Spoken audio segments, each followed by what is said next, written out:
Барлықтарыңа сәлем. Бүгінгі сабақта бізде ер адамдардың жыныс гормондары туралы айтатын боламыз.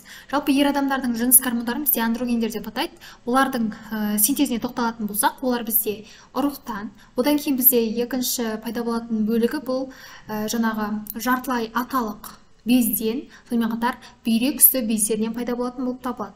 Және де олардың бізде биохимиялық негізіне тоқталатын болсақ, олар бізде холестериннен және де сірке қышқылынан тұратын болып табылады. Және де бізде осы ұрықтағы пайда болатын андрогендердің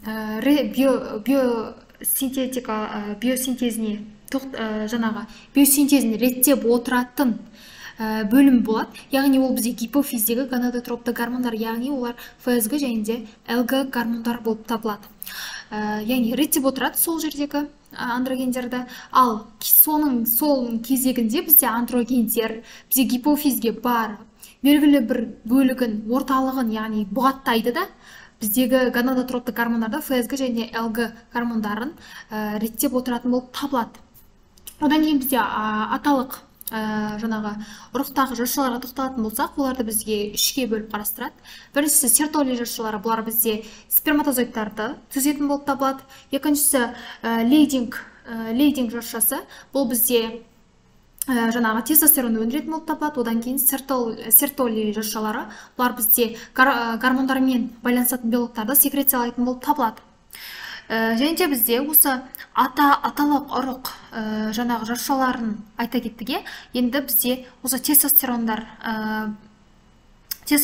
болады. Осы тестостероннан бөлініп шығатын бізде дегидротестостерон болады. Бұл өз кезегінде өте жаңағы белсенді, биологиялық белсенді болып табылады. Сонымен қатар осы ер адамдарда осы дегидротестостеронмен бізде эстрадиол, аздаған эстрадиол болады. Бұл эстрадиолдың жаңағы ер адамда қызметі жаңағы ФСГ гормонын реттеп отыратын болып табылады. Және де бізде осы ер адамдардың тәуліктік бойына осы тестостеронның мөлшері бізде 5 миллиграмм бөлініп отыратын болып табылады. Және де бізде осы белок пен гормондар негізінен бір-біріне, яғни глобулиндерге, көбінесе белоктар гормондар көбінесе глобулиндерге қосатын болып табылады. Сонымен қатар осы бізге гормондар белоктармен байланыспаған күйде бізде 1-ден 3%-ке дейін қарастырылатын болып табылады. Сонымен қатар бізде осы ерте балалық шақ кезінде тестостерон өте аз мөлшерде болады. Олар бізде ФСГ және де ЛГ-ның қатысымен жүретін кезде, яғни өскен сайын бізде ЛГ, ФСГ екеуі көбейіп, тестостеронды арттырады. Яғни қалай? Мысалға бізде тестостерон жаңағы гипофизден ЛГ және ФСГ барып, яғни бізде лейдинг жасушалары болады. Сол жасушаның плазмалық мембранасында жаңағы рецепторлар болады.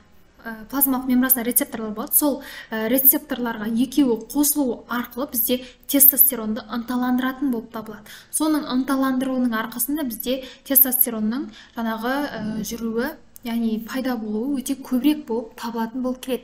Сонымен қатар бізде дегидротестостерон, бізде бұл тестостероннан пайда болады дедік. Екеуі қосылып, мысалға адамның организмінде, ерлердің организмінде қандай процестерге қатысады? Яғни бұл бізде дара жыныстылардың өсуі, көбеюі, аналитикалық қасиеттеріндегі процестерге қатысады. Және де бізде ұрық жасушаларына, ұрық көпіршіктеріне және де тағы басқа ететін болып табылады. Яғни осы тестостерон мен дегидротестостеронның нысана тіндері қандай?